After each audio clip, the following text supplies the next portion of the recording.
Alright. What's going on, everybody, and welcome back. Well, earlier this morning, StarCraft 2 has dropped a hotfix. That's right, hotfix patch notes 5.0.16. Thank the Lord they are continuing to look at the patch. So we do have our first answer. This is not a drop of crazy patch notes that are untested and completely run for the hills. Still very little communication about what Blizzard's plan is for the future, but a good first step. Let's take a look at the actual first step, though, and talk about the details. So it says we've made some adjustments based on feedback and player data over the last week. We will continue to monitor the patch and make further changes if necessary. Well, that's good. I mean, they do say we'll make future changes, so at least they're communicating that much. First of all, guys, the default geyser reduced from 2,500 Vespene gas to 2,000. So previously, the gases were 2,250 gas at each base. But on this patch, they changed it to 2,500. I was like, why would you do that? I already feel like there's more gas than you need per base. The minerals mines out way faster than the gas. I don't know why that is. I feel like gas could be more scarce, and that would also force players to fight a bit more late game as well and actually be forced to engage with each other. So I actually think it's good to go even lower. Definitely remove the buff, the increase to the gas, but now going down by 250 gas, it's 500 less gas total per base. It'll mine out an extra minute and a half quicker, which does mean there are a few situations. I guess if you're just turtling on a very gas-heavy comp, you're going to need to take more bases, and this will partially offset, I would imagine, the fact that the minerals mine out slower, right? Which means you can turtle a bit more in like 3-base, play like 3-base mech or sky toss, take your fourth a bit later because the minerals aren't mining out as fast on the lower patches. But you will get hit by your gas running out a little bit faster. A bit later, still a bit delayed, that's still going to give you a bit more of a push to expand on the map. It's not as fast or as brutal as the old minerals mining out, but it still pushes you out there a little bit more. You could also argue, someone in my chat was saying, this is a massive buff to Zerg. Zerg can get their 4th and 5th up more consistently and easier, and they're not going to run out of gas. They're going to have more gases available as they take more expansions, and it's going to hurt the Protoss and Terran in the late game. Is that true? I don't know how much that will affect things. It's still pretty minor, 250, gas per geyser compared to the previous 12 worker start. It's definitely very big from the 2,500 though. So overall, I think, yeah, it's going to be the situation that keeps popping into mind is, you guys know, when Protoss gets to late game, and it's been like maybe not late game, but let's say late mid game, but it's been a scrappy game. Protoss economy has taken a lot of damage. They're maybe only on 30 to 40 probes. Zerg's not that high either. They're on like 65. So it's a good advantage, 15, 20 worker advantage for Zerg. But the Protoss can still make a ton of Archons, because even though they don't have that many minerals, they've still got so many gases mining, even as the minerals are mining out. And the Archons are such a good general purpose unit. They just allow Protoss to survive a lot of these situations where you'd think their economy is too scuffed to continue, and they're like, oh no, I can still make High Templar and Archons because that gas in the main and the natural still hasn't mined out, even when the minerals mined out, even if my probe count isn't that high. I guess that's going to be slightly nerfed. Those situations where Protoss is still able to max out with a bunch of extra Archons, going to be slightly reduced. But this is not a change I saw coming. I hadn't thought about this at all, and I'm a little surprised they're doing it, but I definitely think going down from the 2,500 is a good move.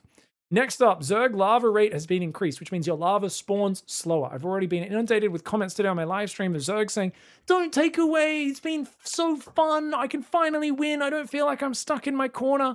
Why would you remove this? Don't take away our buffs. I would say calm down, guys. First things first. It went from 10.7 to 9.5, and Zerg was still kicking ass. Going to 9.9, it's still an almost 10% boost from where it was back on 12 workers. I think this is still really good. I still think this is very good for Zerg. We were struggling to spend all of our lava with the increased rate anyway. I think this is still a good buff. It's just tweaking the existing buff. And I actually, so far, I'm recording this after commentating my weekly tournament, guys. The Pigstarcraft weekly. We were a little worried because this hotfix dropped and it actually bugged the maps on the NA server.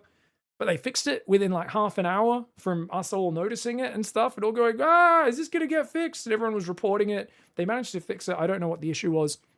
We've cast the tournament. Unlike last week, where Solar manhandled Beyond and Clem in rather one-sided fashion. Beyond put up a fight, but it was still a pretty dominant 3-0 at the end of the day. We had much better games today in terms of Beyond and Solar was quite competitive, and Solar and Cure played in the finals. Cure managed to beat Clem in the semis. Clem's Protoss versus Terran, not quite up to snuff on the new patch just yet. And it was really good. The finals was very close. It was a 3-1 in Solar's favor. Solar still won with all these changes, but it did feel way more back and forth and competitive, and like the games could have gone either way. I don't know if it's balanced necessarily yet, but I think Zerg still feels pretty damn good, and I would not panic if you're a Zerg player. Next up, guys, Terran Widowmine lock-on time reduced from 1.07 to 0.85. So sorry, you know what, guys? I misread this earlier today.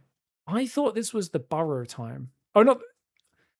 This is the lock-on. So it's when it starts locking on, it's like 0.22 seconds. Yeah, it's 0.22 seconds faster, almost a quarter of a second faster from it locking onto a target to when it fires.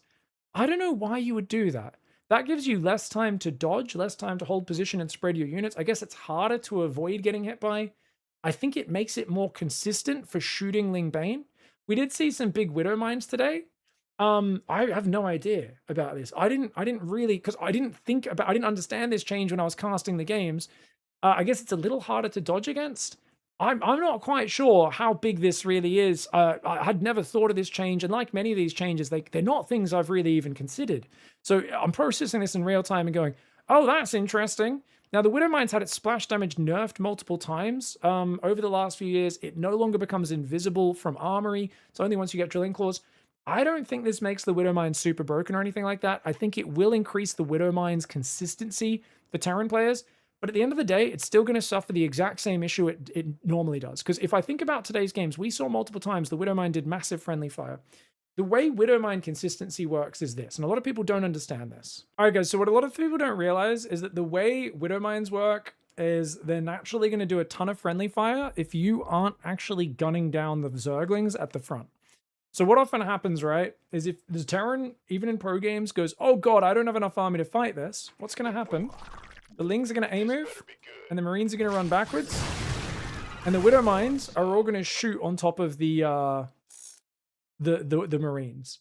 Now, you noticed in that case, I could actually feel those Widow Mines firing faster, because normally, they would have friendly fired really badly. If I wait a second longer, people always wonder, oh, the Widow Mines did friendly fire. The reason is you're not fighting with the Marines. And this still, to some extent, works the same as it always did, okay?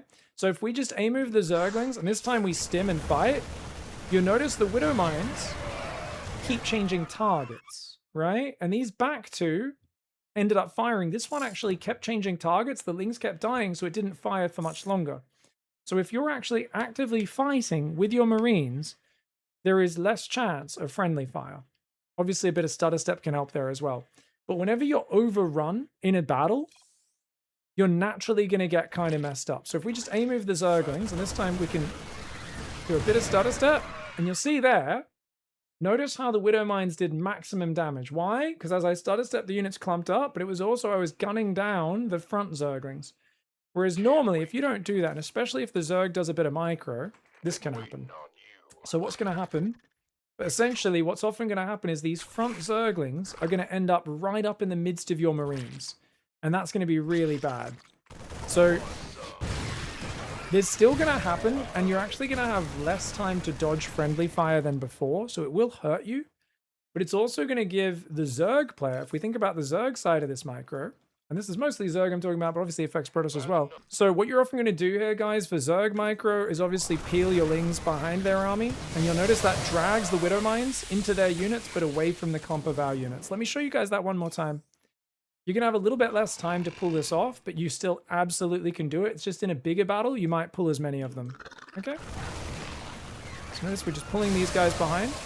You notice how the Widow Mines are pulled into the midst of my opponent. Now, obviously, these Marines aren't stimmed because I stopped being able to control them. But you can see the Widow Mine does fire a little bit faster. It's kind of interesting to see. If we just A-move, he's not stimmed, he's not microed. It does just shoot faster, which means there is a bit more immediate impact. All right, so the other bit of main micro, we often see guys, Zergs running around, and they go, oh, there's a Widow Mine, and they hold position, and they pull it away. Now, I still think you're absolutely going to be able to do this, the top players. You're just going to have a bit less time to do it. This is not difficult. For a pro player, playing with no ping, this is going to be pretty chill. I don't think the 0.2 second makes a difference in individual situation, but when there's a lot going on, you're looking someone else, you snap back, you go, oh crap, there's Widow Mines. There will be scenarios where when your attention is stretched, the Widow Mines will be a bit more brutal. Likewise, if Widow Mines drop in a mineral line that is 0.22 seconds less to spread your probes, pull your probes before the Widow Mines fire, it does make the Widow Mines more effective. Overall, this is obviously a buff for the Widow Mines. I don't know. I don't know how I feel about it overall. I'm kind of okay with it. I think Terran have been supposedly struggling at Zerg on the patch. That matches up probably with most of the games I've seen. That being said, I don't know what Terran versus Protoss looks like right now. Really curious to see, because this does affect the opening Widow Mine drops against Protoss as well.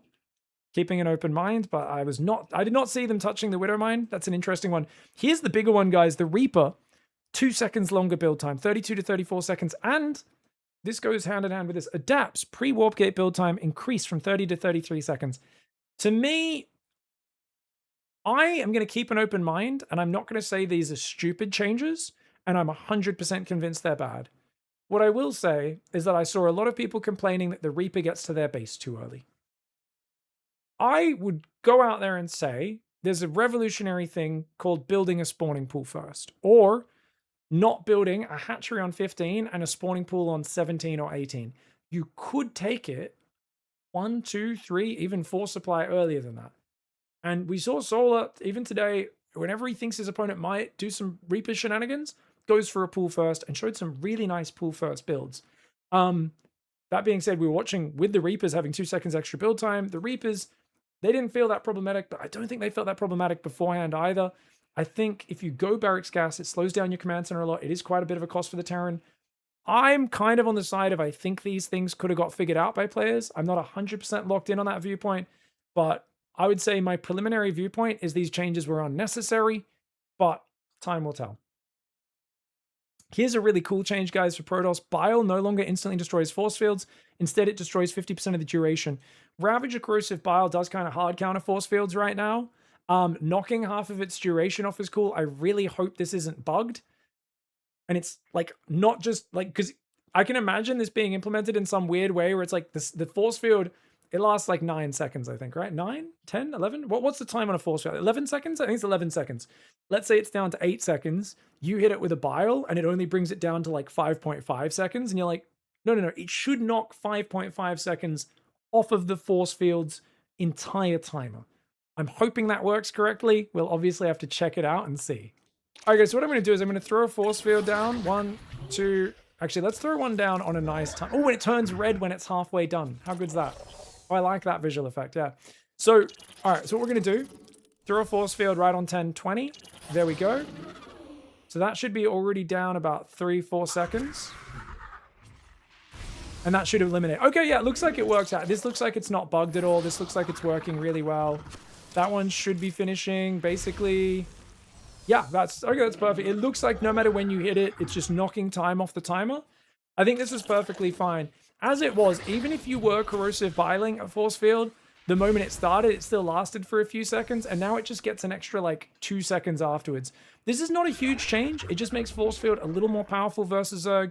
I think this is totally fine. I don't think sentries are the biggest, scariest problem. It's been a long time since Protoss did a big, scary sentry push. As someone who dealt with an immense amount of trauma in Wings of Liberty from people force fielding me in my base and not having Ravagers or anything to deal with it, I don't really see this being a huge deal at all. It just adds a little bit more power. It makes the Corrosive Bile a little bit more of a soft counter rather than a hard counter to it. So that's a pretty cool change. I like that one, guys. Next up, High Templar and Dark Templar pre-warp gate build time is decreased from 43 to 40 seconds. Now, this one confused me. Who the hell's building High Templar and Dark Templar without warp gate? Then I realized that the warp gate, thanks to Twitch chat telling me, gives a speed boost to unit production. So by increasing its build speed here, you're also increasing its build speed after warp gate is finished. And of course, if you think about it, not being able to warp in Dark Templar to run into your opponent's base, not being able to warp in High Templar where they're needed to defend or at the front and instantly make them into Archons or add them to your High Templar hotkey, using High Templar and Dark Templar out of regular gates and not warp gates is a massive handicap for Protoss. So I think buffing the build speed for these, if you're playing Gateway Toss and you're rallying out High Templar and Dark Templar, Super justified buff. Absolutely love it. Probably could be even more, and I wouldn't mind it at all. Now, next one's interesting, guys. The mothership shields are reduced by 150, and they've only got 50 more hit points. So the mothership is being made way less tanky overall, which I think is a lot of people are very happy to hear that. Corruptors will kill it faster. Hydras will kill it faster. To me, this seems especially aimed at PvZ mid-game, where a lot of people are going Blink Stalkers straight into mothership before even getting Storm, knowing that a mothership with Time Warp, with its cloak, and it's just crazy damage and tanking power, just shuts down so many Hydra timings. We've seen so many Zergs rocking up, and then it's like Time Warp, mothership starts frying Hydras, it tanks so much damage while kiting backwards, and it's actually crazy how powerful it's been. This seems to nerf that. Now, on the other hand, I've struggled with that mothership shutting down Hydra timings. I don't know how much pros have. I thought pros were complaining more about the mothership not being abductable in the late game. Still not abductable, but there's two things. If it takes a bunch of bruising, it can't heal from it because Protoss has no way of healing things that aren't shields. So it's going to be more permanently damaged from any skirmishes, number one. Number two, it's less hit points overall, which means the Corruptors can get to a critical mass where they can one-shot it earlier. So this is just a nerf to the mothership. A lot of Zergs have been calling for this for a long time. I'm kind of okay with it. I still feel like I don't want... Like PvZ, especially before that lava nerf, was really Zerg favored, right? Remember, Warp Gate's been belittled a bit. It's harder for Protoss to really threaten Zergs. Zergs have a bit too much freedom on their side of the map. So as much as I think if we look at the 12 worker balance, the mothership nerfs are kind of like called for. I'm not sure if where the patch currently is that's called for. It kind of depends what ends up happening with Zerg. Zerg hatcheries are more expensive, but their lava's still faster. Like what goes on in PvZ, this is really hard for me to calculate. I'm not going to pretend to know here. I think Zergs will be happy about this. Protoss players that have been spamming Mothership will obviously be a little annoyed.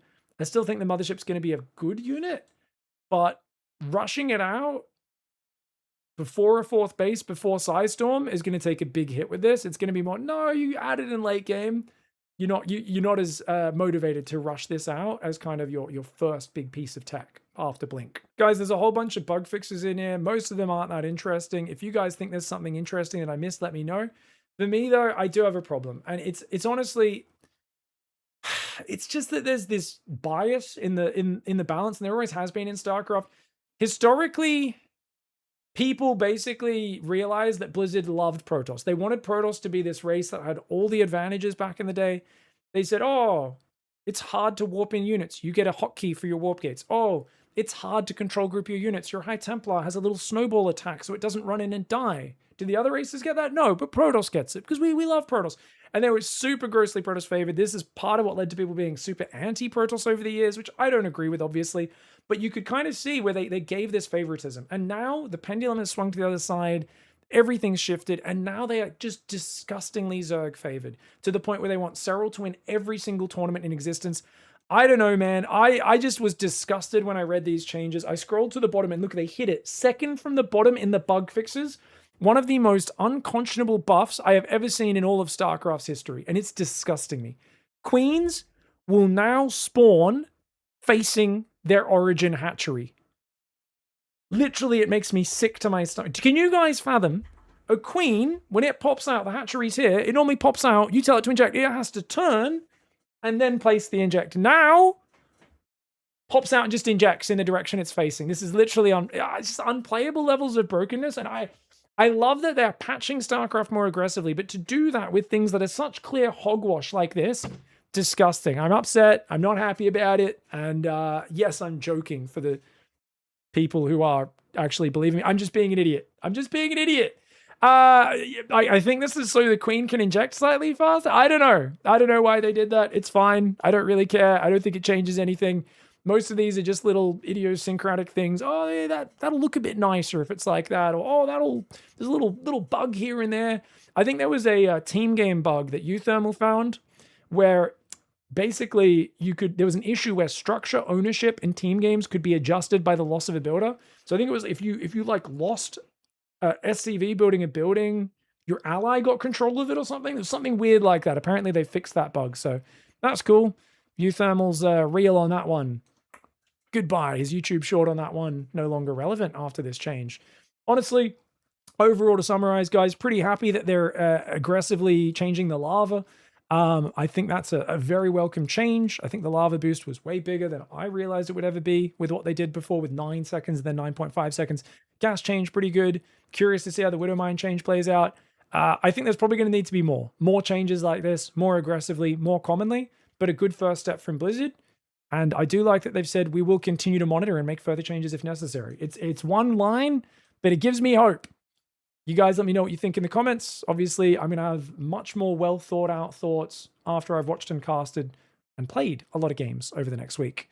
But that's all for now. I'll see you guys in the next one. Goodbye and good night.